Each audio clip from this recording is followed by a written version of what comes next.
అందరికీ నమస్కారం. వినుకొండలో జరిగిన రషీద్ హత్య జలాని అనే ఒక యువకుడి చేతిలో జరిగింది. మాకున్నటువంటి ఇన్ఫర్మేషన్, అటు పోలీసు వారి ఇన్ఫర్మేషన్ ప్రకారం ఇవి పాత పగలు. వాళ్ళకి మధ్యలో జైలు పంపాడని ఒక అతను, అందుకని పగబట్టాడని ఇతను, అతన్ని నడురోడ్డు మీద నరికి చంపారు. ఇది నిజంగా చాలా తప్పు, అది ఎవరు చేసినా సరే. కానీ మీరు దీనికి రాజకీయ రంగు పొలవటానికి ట్రై చేయకండి.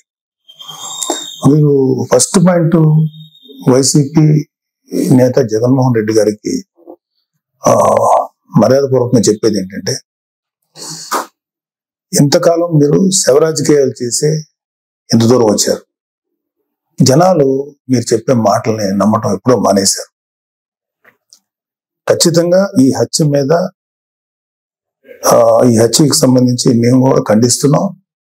ఖచ్చితంగా ఎలాంటి వ్యక్తులైనా సరే, ఈ వెనకాల ఉన్న వాళ్ళు ఎవరినైనా సరే పట్టుకొని కోర్టుకు తీసుకెళ్లి శిక్షించాలని మేము కోరుకుంటున్నాం. అయితే ఇంకొక విషయం ఏంటంటే, గంజాయి ఇన్ఫ్లుయెన్స్ తో కూడా ఉండుంటది ఎవడైతే చంపాడు అని కూడా బయట ఉంది. సో ఇలాంటివన్నీ రకరకాల వెర్షన్స్ వస్తున్నాయి. సో మీరు అర్జెంటుగా వినుకొండ వచ్చి ఆ చనిపోయిన కుర్రవాడికి ఒక పార్టీ నాయకుడుగా మీ సానుభూతి తెలపడం అనేది మాకు ఎటువంటి అబ్జెక్షన్ లేదు, మంచిది కూడా తెలుపటం. కాకపోతే మీరు దాన్ని రాజకీయ రంగు పొలిమి ఇంకా గట్టిగా నెల 10 రోజులు కూడా కాకుండానే, ప్రభుత్వం ఏర్పాటు అవ్వకుండానే మీరు రకరకాల విమర్శలు చేసి అక్కడికి వెళ్ళి జగన్ అన్న పథకాలు, జగన్ మామ, ఇంకా ఎంతకాలం మీరు ఇలాంటి మాటలు మాట్లాడతారు? అధికారం ఉన్నప్పుడు నటించారు, అధికారం పోయినప్పుడు నటిస్తున్నారు. నటనల మీద పరిపాలన సాగదు. ఈ విషయం ఇప్పటికే మీకు అర్థమై ఉండాలి, మీ వైసీపీ నాయకులు కూడా అర్థమై ఉండాలి. ఎంతకాలం ఇంకా నటిస్తారు మీరు? ఓపెన్ గా ఉండండి. 2019లో మీకు అద్భుతమైనటువంటి తీర్పు ఇచ్చారు ప్రజలు మీకోసం. దాన్ని మీరు అత్యంత దారుణంగా, దుర్మార్గంగా ఉపయోగించుకొని ప్రజల నెత్తి మీద కాలు పెట్టి తొక్కారు. ప్రజల్ని హింసించి వదిలేరు మీరు. మీ పరిపాలనలో సామాన్యులు సైతం భయపడ్డారు. ప్రజల కోసం నిలబడిన కొంతమంది నాయకులు, కొంతమంది కార్యకర్తలు తప్ప ప్రతి ఒక్కరు భయపడ్డారు. ప్రతి వాళ్ళు భయపడ్డారు. మీరు ఇప్పుడు వచ్చేసేసి ఏదో అన్యాయం జరిగిపోయింది, డెఫినెట్ గా ఇది తప్పే, దీన్ని మేము ఖండిస్తున్నాం. కానీ దీనికి రాజకీయ రంగు భూమి, ఈ శవ రాజకీయాలు చేయకండి. కూటమి ప్రభుత్వం పరిపాలనా పరంగా ఏదన్నా ఉంటే విమర్శించండి. ఇంకా నెల కూడా కాకపోయినా సరే అది చేయలేదు, ఇది చేయలేదు అన్నారు. ఓకే, అది ఎలా చేయాలో మాకు తెలుసు. కూటమి ప్రభుత్వానికి చేసి చూపిస్తాం. మీకన్నా అద్భుతమైన పరిపాలన ప్రజలకు వస్తుంది. మీరు అద్భుతమైన పరిపాలన మీరు చెప్పుకున్నారు. అంతకన్నా దుర్మార్గ పరిపాలన భారతదేశ రాజకీయ చరిత్రలో ఏ రాష్ట్రం జరగల, ఓన్లీ ఆంధ్రప్రదేశ్ లో జరిగింది. అలాంటి దుర్మార్గమైన పరిపాలన మీరు అందించారు. అంటే కొన్ని కోట్ల రూపాయలు, వేల కోట్లు, లక్షల కోట్ల రూపాయలు ప్రభుత్వానికి, ఖజానాకి గండి కొట్టి, నెక్స్ట్ అసలు అంటే ప్రభుత్వాన్ని సర్వనాశనం చేసి, ఒక గవర్నెన్స్ ఏ విధంగా కొనసాగనివ్వకుండా నాశనం చేసి, మీ పరిపాలనలో లక్షల కోట్ల అవినీతి జరిగితే దాని గురించి మీరు ఎప్పుడు మాట్లాడలేదు. అంటే మీరు పెట్టిన బొక్క, అంటే మన రాష్ట్ర ఖజానాకి కనీసం 2-3 మినిమం 4-5 ఏళ్ళు పడుతుంది మినిమం ముందు ఆ బొక్క పుడ్చడానికి. అంత పెద్ద బొక్క పెట్టి వెళ్ళిపోయారు మీరు ఆంధ్రప్రదేశ్ రాష్ట్రానికి.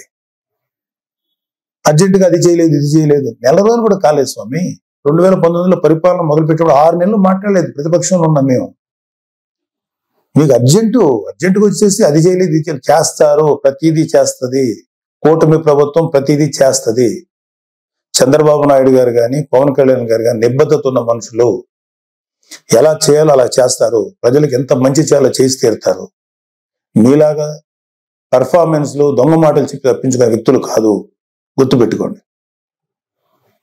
సరే, ఈ సందర్భంగా మీకు కొన్ని సింపుల్ క్వశ్చన్స్ అడుగుతాను. దానికి మీరు ఆన్సర్ చెప్పగలిగితే వెరీ హ్యాపీ. మీరు ఇవాళ వినుకొండకు వచ్చి ఆ కుర్రాడు గురించి చెప్పారు, ఐఎమ్ ఓకే ఫర్ దట్. కానీ దానికి ముందు మీ అధికారం ఉన్నప్పుడు, మీరు సీఎంగా ఉన్నప్పుడు ఒక దళిత్ డ్రైవర్ని చంపేసిన మీ ఎమ్మెల్సీని అతని తప్పుని ఖండించకపోగా మీతో పాటు సగర్వంగా తిప్పుకున్నారే, అది తప్పని మీకు అనిపించలేదు? అప్పుడు అది దుర్మార్గంగానే, అది క్రూరంగానే అనిపించలేదా మీకు? డాక్టర్ సుధాకర్ అనే ఒక ఆయన్ని ఉద్యోగం ఊడబెరికి పిచ్చోని చేసి రోడ్ల మీద చొక్కా కూడా లేకుండా పోలీసులతో తన్నించి, మీ యొక్క అనుగు పోలీసులు తన్నించి ఆఖరికి అతను చచ్చిపోయేలా చేశారే, అప్పుడు మీకు ఎటువంటి కామెంట్ చేయాలనిపించలేదా? వాళ్ళ అక్కని కొంతమంది వైసీపీ కార్యకర్తలు, గూండాలు సెక్సువల్ గా హెరాస్ చేస్తుంటే అడ్డుకున్న అమర్నాథ్ అనే బీసీ కుర్రోడిని, మైనారిటీ తీరిన కుర్రోడిని పెట్రోల్ పోసి కాల్చి చంపేశారు కదా, అప్పుడు కూడా మీకేమి రియాక్ట్ అవ్వలేదా మీరు? అప్పుడు కూడా కనీసం ఒక మాట మాట్లాడలేకపోయారా మీరు? 32,000 మంది ఆడపిల్లలు అదృశ్యం అయిపోయారని చెప్పి పవన్ కళ్యాణ్ గారు చెప్పి కనీసం ఒక పోలీస్ రివ్యూ పెట్టండి అంటే కనీసం పోలీస్ రివ్యూ కూడా పెట్టకుండా 32,000 మంది ఆడపిల్లలు అదృశ్యం అయిపోతే అప్పుడు మీకు మాట్లాడటానికి నోరు రాలేదా? ఇప్పుడు మీ కార్యకర్తలకు లేకపోతే మీ వాళ్ళకి అన్యాయం జరిగిపోతుందని ఇంత మాట్లాడుతున్నారే, మీరు అప్పుడు కూడా మాట్లాడుంటే ఇప్పుడు మీరు మాట్లాడిన మాటకు విలువ ఉండేది. మళ్ళీ చెప్తున్నాను, అక్కడ వినుకొండలో జరిగింది నాకున్న సోర్సెస్ ప్రకారం అది పర్సనల్ గ్రడ్జి, ఇద్దరు వ్యక్తుల మధ్యలో జరిగిన గడ్జి తప్ప 2 పార్టీలకు సంబంధించినవి కాదు. అది మీరు ఖచ్చితంగా మీకు త్వరలోనే పోలీసు నిజాలు నీకు తేలుస్తారు, మీకు ఆన్సర్ చెప్తారు. అలాగే మీ వైసీపీ నాయకులు సామాన్య ప్రజలు అంటే నెలకు ఒక 10,000 20,000 సంపాదించే వాళ్ళు ఏదో వాళ్ళ పూర్వీకుల ఆస్తులు 100 గజాలు 200 గజాలు 300 గజాలు 400 గజాలు ఉంటే వాటిని అడ్డగోలుగా కబ్జా చేసి భయపెట్టి స్వాధీనం చేసుకున్నారే, అది మీ దృష్టికి రాలేదా? ఇన్ని కేసులు చూసాం మేము ప్రజలు తిరుగుతుంటే. ఏ రోజు మీ నోట్ల నుంచి ఒక్క మాట కూడా రాలేదా? అది రైట్ అంటారా? ఏపీ ల్యాండ్ టైటిలింగ్ యాక్ట్ అని పెట్టి ప్రజల ఆస్తులను కాజేయటానికి మీరు ఎంత కుట్ర పన్నారు, దాన్ని మేము సమర్థవంతంగా ఎదుర్కొని ప్రజలకు తెలియబెట్టాక ప్రజలు వాళ్ళు సేవ అయ్యారు మీ దుర్మార్గమైన పరిపాలన నుంచి. అది మీకేమి తెలీదా? నిజంగా ప్రజలు ఇవాళ రెండోసారి రాకుండా ప్రజలు తమను తాము కాపాడుకున్నారు కూటమిని ఎన్నుకోవడం ద్వారా. అరే నా కళ్ళ ముందు నేను చూశాను, జంగారెడ్డిగూడెంలో కొన్ని ఒక 20-25 మంది సామాన్యమైనటువంటి పనులు చేసుకునే వాళ్ళు కల్తీ సారా తాగి చచ్చిపోతే మీరు శాసనసభ సాక్షిగా ముఖ్యమంత్రి అయ్యండి ఇది సహజ మరణాలు న్యాచురల్ గా చచ్చిపోయారంటారా? కల్తీ సారా తాగి చచ్చిపోతే కనీసం విచారించి ఆ కుటుంబాలకు ఏదైనా ఎక్స్గ్రేషియం ఏదైనా ఇచ్చి కదా మీరు మాట్లాడాలి. ఇది సహజ మరణాలు, ఒక కాన్స్టిట్యూషన్ ఎంతమంది చచ్చిపోతారంటారా? అది మీకేమి అసలు మీకు ఇచ్చేమనుకుంటున్నట్టు కూడా అనిపించలేదు. అప్పుడు కౌలు రైతులు కొన్ని వేల మంది ఆత్మహత్యలు చేసి చచ్చిపోయారు. వాళ్ళకి కనీసం సింపతి చూపించకపోగా ఏమాత్రం కొద్దిపాటి సాయం కూడా చేయలేదు మీ ప్రభుత్వం, వైసీపీ ప్రభుత్వం. వాళ్ళ కుటుంబాలు రోడ్డు పడిపోతుంటే వాళ్ళ కనీసం సానుభూతి కూడా లేదు మీ దగ్గర నుంచి. అదే తప్పు కదా మీకు? వాళ్ళ పిల్లలు రోడ్లు పడిపోయి నాశనం అయిపోతుంటే అదే రైతులు భరోసా, రైతులకు మీరు ఇచ్చేటువంటి ఇదే. ఒకసారి వెళ్ళి చూడండి, ఆంధ్రప్రదేశ్కి ఒక రైతును అడగండి వైసీపీ ప్రభుత్వం మీకేం చేసిందో. మాకన్నా కూడా మీ వైసీపీ పార్టీకి మాడు పగిలిపోయే ఆన్సర్స్ వాళ్ళే చెప్తారు. నేను చాలా తక్కువ చెప్తున్నాను. ఇంకా వర్షాలకి పంటలు పాడైపోయినాయండి, మాకేంటి దారి అని చెప్పి మీ వైసీపీ ఎమ్మెల్యేని అడిగితే రైతులు ఎరిపప్పులనేంత చులకనగా మాట్లాడితే అరే తప్పురా బాబు ఇట్లా అనకూడదని అని చెప్పాల్సిన బుద్ధి చెప్పాల్సిన ఆ బాధ్యత లేదా మీకు? అప్పుడు మీరేం మాట్లాడలేదా? ఏమంటే మీ పరిపాలనలో గంజాయి డ్రగ్స్ విచ్చలవిడిగా అమ్ముడైనయే, విచ్చలవిడిగా జనాల్లో చలామణి అయినాయి. బ్లేడ్ బ్యాచ్లు దుర్మార్గ మనుషులు తయారయ్యారే, ఎంతో మంది జీవితాలను పొట్టను పెట్టుకున్నారే.